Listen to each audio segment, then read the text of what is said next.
وعن ابن عباس قال أسلمت امرأة وتزوجت وجاء زوجها إلى النبي صلى الله عليه وسلم فقال يا رسول الله إني قد أسلمت وعلمت بإسلامي فانتزعها رسول الله صلى الله عليه وسلم من زوجها الآخر وردها إلى زوجها الأول.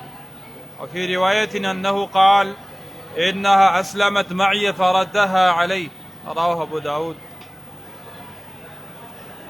ابن عباس رضی اللہ تعالیٰ عنہ کی روایت ہے، قال اسلمت امرأۃ، ایک خاتون نے اسلام لے کر آئی، وتزوجت، اس نے نئی شادی کی اسلام لانے کے بعد، وجاء زوجها، پہلا جو شوہر ہے وہ بھی آیا، الی نبی صلی اللہ علیہ وسلم کے پاس آئے، وقال یا رسول اللہ انی قد اسلمت، میں نے بھی اسلام لے کر آئے ہیں، وعلمت باسلامی، میرے اسلام کے بارے میں ان کو معلوم بھی تھا، پھر بھی اس نے شادی کی۔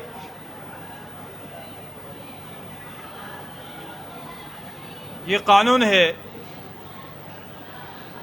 کہ جب کوئی بھی خاتون اسلام لے کر آئے، دارالمسلمین مسلمانوں کے پاس آئے، اس کی عدت جب ختم ہو جائے، استبراء الرحم، صرف ایک حیض، اس کے لیے پھر جائز ہے کہ وہ دوسری شادی کر لے کسی مسلمان کے ساتھ، البتہ جب تک اس نے دوسری شادی نہیں کی اور وہ کافر شوہر بے مسلم ہو گیا آیا تو وہ پہلے نکاح پر باقی رہ جاتا ہے۔ البتہ فقہ حنفی میں یہ بات لکھی گئی ہے کہ ان کے ساتھ نکاح ٹوٹ جاتا ہے، اس پر اسلام کا عرض ہو جائے گا، اگر اس نے انکار کر لیا اور اختلاف الدارین بھی ہو تو پھر نکاح منقوض ہے، ختم ہے۔ اگر بعد میں آ جائے اس دو شرطوں کے بعد تو پھر تجدید نکاح ہے، لیکن اس بات کی کوئی دلیل نہیں ہے۔ بہت سارے واقعات ہیں کہ رسول اللہ صلی اللہ علیہ وسلم نے پہلے نکاح پر واپس کیے ہیں، جس طرح زینب رضی اللہ تعالی عنہا رسول اللہ صلی اللہ علیہ وسلم کی ہمشیرہ بیٹی اپنے شوہر ابو العاص بن ربیع کو 6 سال کے بعد پرانے نکاح پر دے دیا، نئے نکاح کا کوئی تذکرہ نہیں ہے۔ اس طرح اور بھی واقعات موجود ہے، اس بات کی کوئی دلیل نہیں ہے۔ البتہ جب وہ بھی اسلام لے کر آئے، عورت عدت میں ہو یا عدت کے بعد ہو لیکن نکاح نہیں کیا ہو، ان کو پتہ چلے کہ وہ میرا شوہر بھی مسلمان ہو گیا، تو اس کے لیے پھر دوسری شادی جائز نہیں ہے۔ یہ جو واقعہ ہے اسی طرح ہے کہ دونوں نے ایک ساتھ یا اس کے بعد شوہر نے اسلام قبول کر لیا لیکن اس نے اس وقت تک شادی نہیں کی، ان کو معلوم ہوا کہ میرے شوہر نے بھی اسلام لے کر آئے ہیں، پھر بھی اس کے بعد شادی کرنا یہ جائز نہیں ہے، ان کا حق نہیں ہے۔ تو اسی وجہ سے فانتزعها رسول اللہ صلی اللہ علیہ وسلم، رسول نے اس سے نکال دیا، من زوج الاخر، دوسری شوہر سے۔ اس کے طلاق کا بھی کوئی تذکرہ نہیں ہے کیونکہ ان سے شادی نہیں ہوتا ہے، نکاح نہیں ہوتا ہے، یہ محصنہ ہے، اس کا جو شوہر ہے اس حالت میں وہ مسلم ہے، مسلم کے نکاح میں جو ہے اس سے نکاح دوسرا نکاح ہو نہیں سکتا ہے۔ وردها الى زوجها الاول، اول زوج کو واپس کر دیا۔ ایک روایت میں انہو قال انہا اسلمت معی، میرے ساتھ ساتھ اس نے اسلام قبول کر لیا، وردها علی، اس پر رسول صلی اللہ علیہ وسلم نے اس کو واپس لوٹا دیا۔ رواه ابو داود۔ اور وہ فی شرح سنن میں ایک روایت ہے، اگرچہ یہ روایت معضل ہے، مرسل ہے، موطا امام مالک میں بھی ہے، لیکن علیحدہ علیحدہ اس کے بارے میں روایت صحیح ہے۔ انا جماعتا من النساء، بہت سارے جماعت بعض عورتوں میں سے، ردہن، نبی صلی اللہ علیہ وسلم نے اسے واپس کر دیا ہے بالنکاح الاول پر، کسی قسم کی تجدید کی کوئی ضرورت نہیں ہے تجدید نکاح کی۔ جب بعد میں شوہر اسلام قبول کرے اور خاتون نے دوسری شادی نہیں کی، اگر اس نے دوسری شادی کر لی عدت کے بعد، اس وقت تک اس نے اسلام قبول نہیں کیا، پھر اس کے دوسری شادی صحیح ہے۔ لیکن دوسری شادی جب تک نہیں کیا ہو اور وہ اسلام قبول کر کے لے کر آئے اور آ جائے، تو پھر یہ پرانے شوہر کی بیوی ہے، کسی اور کی بیوی نہیں ہو سکتی ہے۔ یہ اس حالت میں جب خاتون خود اسلام قبول کر کے آ جائے۔ اگر لنڈی کی صورت میں پکڑ لیا جائے، لنڈی ہو، تو اس کے بعد اگر شوہر اسلام قبول بھی کر لے تو ان کا حق نہیں ہے۔ اگر احسان ہو، جسے غزوہ حنین اوطاس میں احسان ان کے ساتھ کیا گیا کہ ان کو لنڈیاں بن گئی تھی، ان کو واپس کیا گیا احساناً، وہ الگ مسئلہ ہے۔ اگر لنڈی کی شکل نہ ہو، خود اسلام قبول کر کے آ جائے، لنڈی نہ ہو، آزاد عورت ہو، تو ان کے لیے استبراء اور رحم ہے۔ اس طرح لنڈی کے لیے بھی عدت استبراء اور رحم ہے۔ ایک بار حیض آنا، اگر حمل ہو کا وضع ہونا، یہ دونوں کے لیے عدت تو ایک جیسے ہیں، لیکن بعد میں جو مسائل ہے وہ مختلف ہے۔ ایک لنڈی ہے اور ایک آزاد عورت ہے، اس میں فرق ہے۔ آزاد عورت جب تک شادی نہیں کی تو پہلے شوہر اگر اسلام قبول کر لے، ان کی بیوی ہوگی پرانے نکاح پر، اگر لنڈی ہے تو وہ جس کے حصے میں ہے تو اسی کا ہے۔ احسان الگ مسئلہ ہے۔ بالنکاح الاول علی ازواجہن، اپنے ازواجوں پر، عند اجتماع الاسلامین، دونوں کی اسلام کی اجتماع کے وقت، بعد اختلاف الدین والدار، دین بھی مختلف تھے شروع میں، یا شوہر نے ایمان اسلام قبول کر لیا، خاتون نے قبول کر لیا اسلام لے کر آیا، تو دین بھی مختلف ہو گیا، ایک کفر میں ایک اسلام میں، والدار، اور دار بھی مختلف ہو گیا۔ دار کا قید اس لیے لگایا کہ فقہ حنفی میں یہ دار کا لفظ بھی ہے کہ دار مختلف ہو اور اس پر عرض اسلام ہو جائے، انکار کرے تو نکاح ٹوڑ ہو جاتا ہے، تجدید نکاح کی ضرورت ہے۔ یہ کہہ رہے کہ تو تجدید نکاح کی کوئی ضرورت نہیں ہے، دار بھی مختلف، دین بھی مختلف، پھر بھی پرانے نکاح پر رسول صلی اللہ علیہ وسلم نے واپس کر دیا۔ منہن، اس جماعت میں سے ایک بنت الولید ابن مغیرہ ہے، کانت تحت صفوان ابن امیہ، صفوان ابن امیہ کے نکاح میں تھی، فاسلمت یوم الفتح، فتح مکی کے دن میں اس نے اسلام قبول کر لیا۔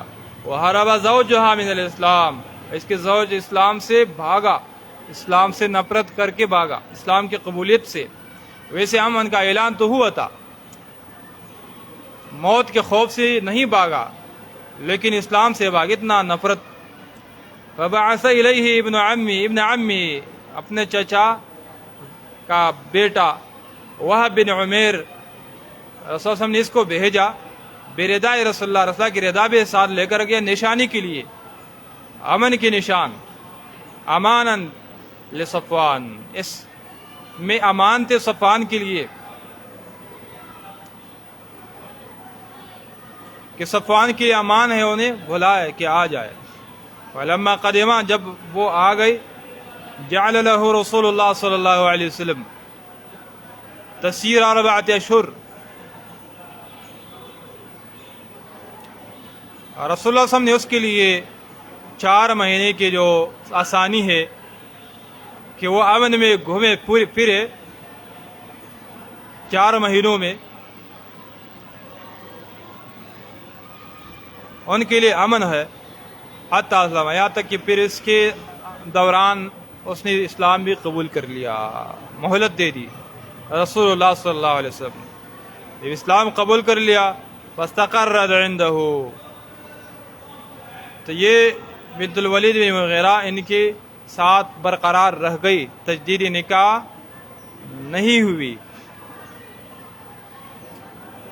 واسلمت، دوسری مثال ام حکیم بنت الحارث بن ہشام،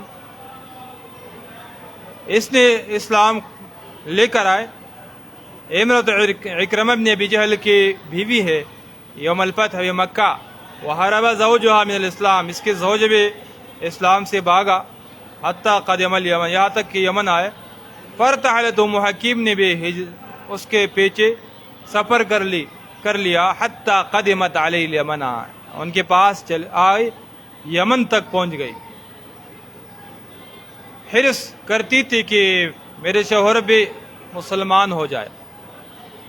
فدعت الی الاسلام، اپنے شوہر کو اسلام کی طرف بلایا۔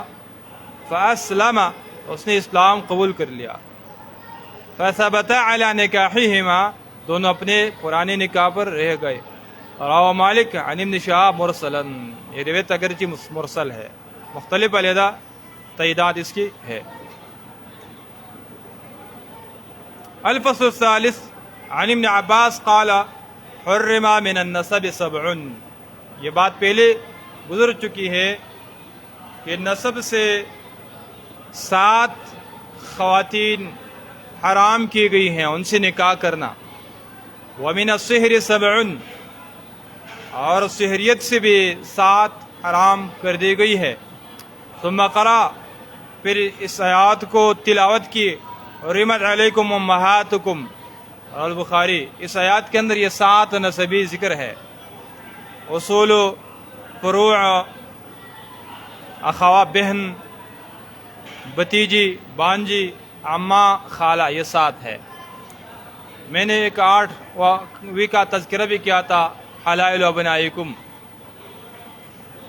یہ بھی نسب سے متعلق ہے۔ بعض لوگ اس کو سحریت سے متعلق کر دیتا ہے، لیکن سحریت تو ہے، لیکن بیٹے کی سحریت ہے۔ البتہ باپ کے نسب سے اس کا تعلق ہے، باپ کے بیٹے کی بیوی ہے، تو 8 ہو گئی۔ اور اس طرح 7 جو ہے سحریت میں ہے، بیوی کی اصول ہے، بیوی کی فروع ہے، اس کی تفصیل بیان کی گئی ہے۔ ان کی بہن، ان کی بتیجی، ان کی بانجی، ان کے عمہ، ان کے خالہ نکاح میں جمع کرنا جائز نہیں ہے۔ البتہ اصول ابداً حرام ہے، فروع اس کے مباشرت کے بعد ابداً حرام ہے، باقی کے جمع کرنا حرام ہے۔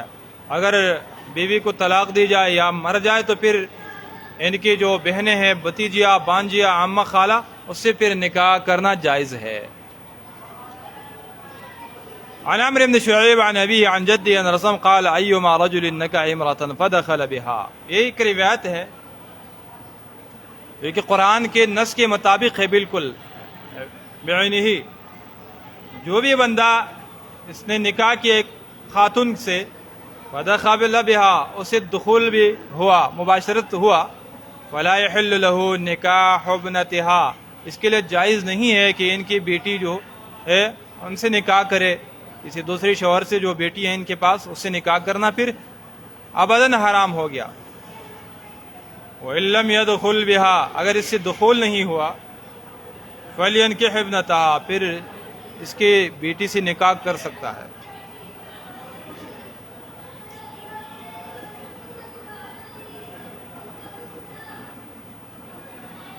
اس میں ایک مسئلہ ہے کہ وَرَبَائِكُمُ اللَّاتِي فِي حُجُورِكُمْ، وہ ربیبہ جو آپ کی پرورش میں ہیں، یہ قید اتفاقی ہے یا احترازی ہے؟ کہ آپ کی بیوی کی بیٹی ہیں، آپ کی پرورش میں آ جائے، ان کے ساتھ آ جائے، تو اس میں اتفاق ہے کہ اس سے نکاح حرام ہے۔ لیکن جو آپ کی پرورش میں نہیں ہے، انہوں نے اپنی بیٹی کو چھوڑ دیا، اپنے شوہر کے پاس چھوڑ دیا، اپنے چچاؤں کے پاس، جو ان کی شوہر کی بھائی ہے، والد، ان کے پاس چھوڑ دیا، ان سے نکاح کرنا کس طرح ہے؟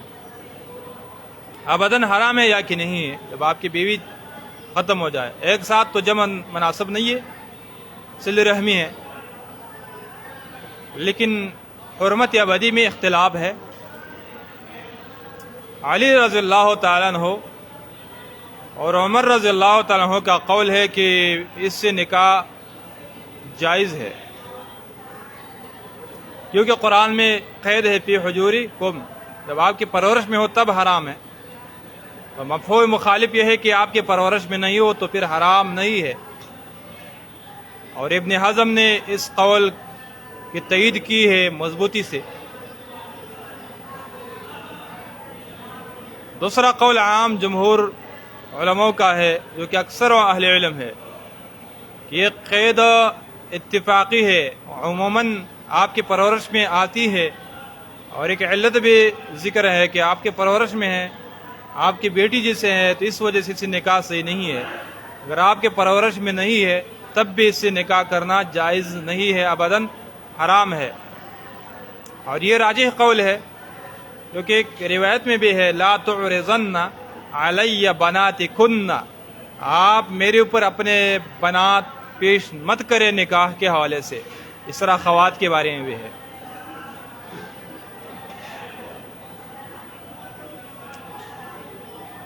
تقریباً اس مسئلے پر اجماع ہے، اور ربائبکم اللاتی فی حجورکم، کہ یہ حجورکم قید اتفاقی ہے۔ جس طرح نین کے بعد ہاتھ دھونے کے بارے میں این باتت یدہ قید ہے کہ کہا رات گزارا اس ہاتھ نے، اس کو دھونا چاہیے 3 بار، اس سے پہلے برتن میں داخل کرنا یہ جائز نہیں ہے۔ اس میں بھی یہ قید اتفاقی ہے، اگر دن میں کوئی سو جائے تو اس کے لیے بھی یہ علت موجود ہے کہ یہ ہاتھ کہا جا سکتا ہے، تو دھونا لازم ہے۔ اور وہ بہت سارے مثالیں ہیں شریعت میں کہ اس میں جو قیودات ہے وہ اتفاقی ہے، احترازی نہیں ہے۔ البتہ اس طرح مسائلوں میں فہم و سلب کی بھی ضرورت ہے۔ ہم جب کہتے ہیں کہ قرآن اور حدیث اور فہم و سلب جب کہتے ہیں تو اسی مقامات میں جب قرآن کی آیت واضح ہو تو فہم و سلب ضرور موجود ہے، لیکن اس کی طرف جانا لازم نہیں ہے کہ ہم ضرور دیکھیں کہ وہ کیا کہہ رہے ہیں، یعنی اس کا فہم تو ضرور موجود ہوگا، اور اس طرح صحیح حدیث واضح ہے تو فہم سلب ضرور موجود ہوگا، اس کا ڈھونڈنا لازم نہیں ہے کیونکہ بات واضح ہے۔ البتہ جب احتمال ہے، ایک آیت ہے ایک حدیث ہے، اس کے 2 معنی بن سکتی ہے، یا اس میں کچھ قیودات ہے احترازی اور اس طرح اتفاقی کے حوالے سے، یا کوئی امر ہے وجوب کے لیے ہے لیکن اس کے اوپر صحابہ کرام نے کس طرح عمل کیا ہے۔ ختنۃ الجواریات کا ختنہ ہے مثال، بعض صحابوں نے اس پر عمل کیا، بعضوں نے نہیں کیا، یہ فہم ہے کہ امر وجوب کے لیے نہیں ہے۔ اس طرح اوامر جب آ جائے اس مسائلوں میں فہم و سلب لازم ہے، اور فہم و سلب حجت ہے۔ قول ایک ہے قول و سلب، ایک ہے فہم و سلب۔ قول و سلب یا قول و صحابی حجت تو نہیں ہے، البتہ فہم و سلب حجت ہے۔ جب احتمالی جگہ ہو تو ایک احتمال کو متعین کرنے میں فہم و سلب حجت ہے۔ قرآن کے ایک آیت کی ایسی تفسیر کرنا جو احتمال ہو، ایک احتمال آپ نکالتا ہے تو اس سے آپ دن کے مخالف بات بھی نکال سکتا ہے، اس میں فہم و سلب کی ضرورت ہے۔ اس طرح حدیث سے آپ ایک مسئلہ نکال سکتا ہے تو دن کے مخالف مسئلہ بھی نکال سکتا ہے، لیکن اس میں فہم و سلب لازمی ہے۔ نیا مسئلہ آپ نکال دو گے احتمال سے اور اس میں آپ کے ساتھ سلب نہ ہو تو یہ پھر باطل ہو جائے گا۔ فہم و سلب اس لیے لازم ہے۔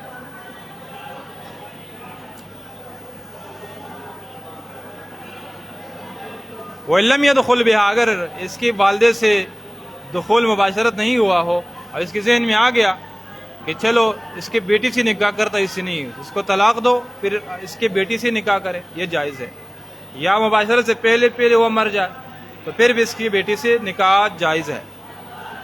بل ينكح ابنتها وَأَيُّمَا رَجُلٍ نَكَحَ امْرَأَةً، جو بھی بندہ ہے اس نے خاتون سے نکاح کیا، وَلَا يَحِلُّ لَهُ أَن يَنكِحَ أُمَّهَا، اس کے لیے حلال نہیں ہے کہ اس کی والدے سے نکاح کرے ابداً، مباشرت ہو یا نہ ہو، اس میں مباشرت کا قید نہیں ہے، محض عقد ہی کافی ہے۔ محض عقد کے ساتھ اس کا والدہ، اپنے بیوی کا والدہ ہمیشہ کے لیے حرام ہے، اپنے والدے جیسے حرمت آ گئی۔ دخل بها ولم يدخل، دخول ہوا یا نہیں ہوا۔ رواه الترمذی وقال هذا حدیث لا يصح، ترمذی نے اس حدیث کو روایت کیا ہے، اور یہ مکمل قرآن کے نص کے مطابق روایت ہے، ہو بہو، نہ اس میں کوئی زیادت ہے نہ کوئی کمی ہے، معنی کے لحاظ سے مکمل قرآن کے نص اس پر موجود ہے، لیکن پھر بھی حدیث لا یصح ہو، یہ روایت صحیح نہیں ہے۔ البتہ قرآن کے نص سے معنی صحیح ہے، دیگر روایتوں میں الفاظ ہے صحیح ہے، لیکن یہ اسی سیاق سباق پر یہ روایت صحیح نہیں ہے۔ اس میں ہمیں ایک فائدہ ملتا ہے کہ صحت حدیث کی صحت یا ضعف عقل سے تعلق نہیں رکھتا ہے، جس طرح منکرین حدیث کہتے ہیں کہ جب قرآن سے موافق ہے تو یہ حدیث صحیح ہوگی، اگر قرآن سے مخالف ہے تو پھر صحیح نہیں ہوگی۔ منکرین حدیث کے اصول کے مطابق یہ بالکل صحیح ہے، حالان کی کمزور روایت ہے، سند کے لحاظ سے اس کی سند کمزور ہے۔ تو معیار کیا ہے؟ سند ہے، تبین ہے، ان جاءکم فاسق بنبأ فتبینوا، تعلیم ہے، فلیبلغ شاہد منکم الغائب، شاہد غائب کو پہنچائے، تعلیم کا سلسلہ ہے، دین تعلیم کا ایک دوسرے کو بیان کرنے کا سلسلہ ہے۔ اگر بیچ میں روات فاسق ہے اور ضعیف ہے، کمزور ہے، وہ روایت کمزور ہے۔ اگر روات مکمل صحیح ہے تو ہم مکلف ہے کہ اس کو قبول کر لے۔ ہمارا عقل مانتا ہے یا نہیں مانتا ہے؟ عقل کے بارے میں تو قرآن بھی ہے، ایک چیز آپ پسند کرو گے اس میں شر ہوگا، ایک چیز آپ بد سمجھو گے اس میں خیر ہوگا۔ تو دلیل ہے، نص ہے کہ عقل کام کی چیز نہیں ہے نص کے مقابلے میں۔ ویسے تو عقل اللہ تعالیٰ نے آپ کو دیا ہے تدبر کے لیے، بہت سارے فوائدوں کے لیے عقل استعمال کرے، لیکن نص کے مقابلے میں عقل کسی کام کا نہیں ہے۔ اس طرح عقل میں نظر آتا ہے نص جب صحیح ہو تو تسلیم کرنا لازم ہے۔ اس کی سند کیوں ضعیف ہے؟ ابن لہیعہ ہے، مثنی بن صباح ہے، انہوں نے عامر ابن شعیب سے نقل کیا ہوا، دونوں ہی ضعیف ہے۔ ابن لہیعہ بھی ضعیف ہے، مثنی بن صباح بھی کمزور ہے۔ باب المباشرہ، وصلی اللہ تعالی علی النبی۔